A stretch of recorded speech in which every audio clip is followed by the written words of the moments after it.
नमस्कार दोस्तों, आज हम बात करेंगे देवभूमि हिमाचल प्रदेश की।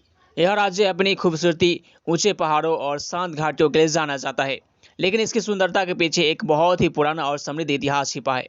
हिमाचल प्रदेश का इतिहास बहुत पुराना है। यहाँ की घाटियों में मानव जीवन के सबसे पुराने निशान मिले हैं। पुरातात्विक खुदाई से पता चलता है कि यहाँ पाषाण युग के लोग रहते थे। बिलासपुर, नालागढ़ और सिरमौर जैसी जगहों पर पुराने औजार मिले हैं, जो बताते हैं कि हजारों साल पहले भी यहाँ लोग रहते थे। वेदों में भी इस क्षेत्र का जिक्र मिलता है। माना जाता है कि सबसे पहले यहाँ कोल, किरात, नागा और यक्ष जैसी जनजातियाँ रहती थी। ये लोग यहाँ के मूल निवासी आबादी थे। वेदों के बाद इस क्षेत्र में छोटे छोटे गणराज्य और राज्य बने। इनमें कुलेंद, औदुंबर, त्रिगर्त और कुलनुता जैसे क्षेत्र प्रमुख थे। ये राज्य अपनी स्वतंत्रता बनाए रखने की कोशिश करते थे। समय समय पर बड़े भारतीय साम्राज्यों का प्रभाव भी यहाँ पड़ा। मौर्य काल में इस क्षेत्र में मौर्यों का प्रभाव रहा। गुप्त काल में भी कुछ हिस्से उनके साम्राज्य में शामिल थे। गुप्तों के कमजोर होने के बाद इस क्षेत्र में छोटे छोटे स्थानीय शासक उभर कर आए, जिन्हें राणा और ठाकुर कहा जाता था। इन्होंने अपनी छोटी छोटी रियासतें स्थापित की और इन्हीं से बाद में बड़े पहाड़ी रियासतों का जन्म हुआ। फिर मध्यकाल में दिल्ली सल्तनत और बाद में मुगल साम्राज्य का असर यहाँ के पहाड़ी राज्यों पर दिखा।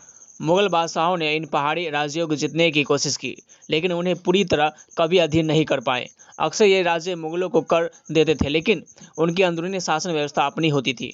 कांगड़ा का किला कई बार मुगल आक्रमणों का निशाना बना। फिर 18वीं शताब्दी के अंत में पंजाब में सिख शक्ति का उदय हुआ।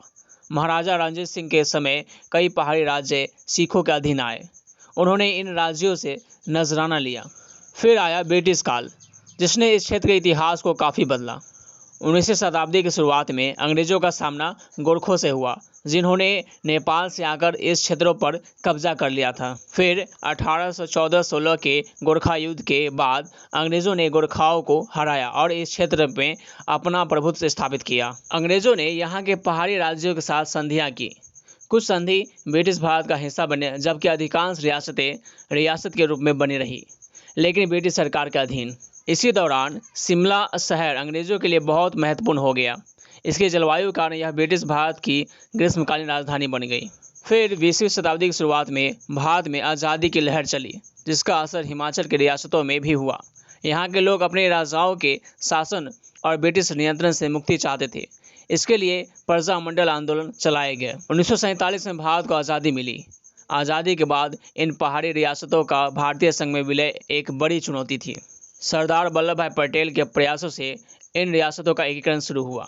फिर 15 अप्रैल 1948 हिमाचल के इतिहास में बहुत महत्वपूर्ण है। इस दिन लगभग 30 पहाड़ी रियासतों को मिलाकर हिमाचल प्रदेश का गठन किया गया।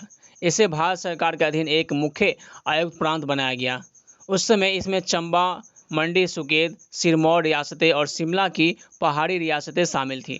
फिर 1951 में हिमाचल प्रदेश को भाग ग राज्य का दर्जा मिला। इसे अपनी विधानसभा और सरकार मिली। डॉक्टर यशवंत सिंह परमार इसके पहले मुख्यमंत्री बने। फिर 1956 में राज्य पुनर्गठन अधिनियम के तहत हिमाचल प्रदेश को केंद्र शासित प्रदेश बना दिया गया। इस फैसले का काफ़ी विरोध हुआ, क्योंकि लोग पूर्ण राज्य का दर्जा चाहते थे। फिर 1966 में एक और बड़ा बदलाव हुआ। पंजाब के पुनर्गठन के बाद कांगड़ा, कुल्लू, लाहौल स्पीति, शिमला और होशियारपुर जिले के ऊना तहसील और कुछ पहाड़ी क्षेत्र हरियाणा को न देकर हिमाचल प्रदेश में शामिल कर दिए गए। इसे विशाल हिमाचल कहा गया। इससे हिमाचल का क्षेत्रफल और जनसंख्या काफ़ी बढ़ गई। लोगों के लगातार संघर्ष और मजबूत राजनीतिक इच्छाशक्ति के कारण अंततः 25 जनवरी 1971 को हिमाचल प्रदेश को पूर्ण राज्य का दर्जा मिला। यह भारतीय गणराज्य का 18वां राज्य बना। डॉक्टर YS परमार फिर से राज्य के पहले मुख्यमंत्री बने। तो इस तरह सदियों के उतार चढ़ाव, छोटे राज्यों का शासन, बड़े साम्राज्यों का प्रभाव, ब्रिटिश राज और फिर आज़ादी के बाद के एकीकरण से होकर आज का हिमाचल प्रदेश बना।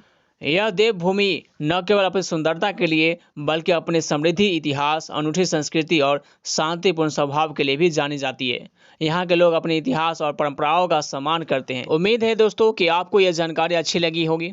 अगर आपको ये जानकारी अच्छी लगी तो आप इस वीडियो को लाइक करिए और हमारे चैनल को सब्सक्राइब कर लें।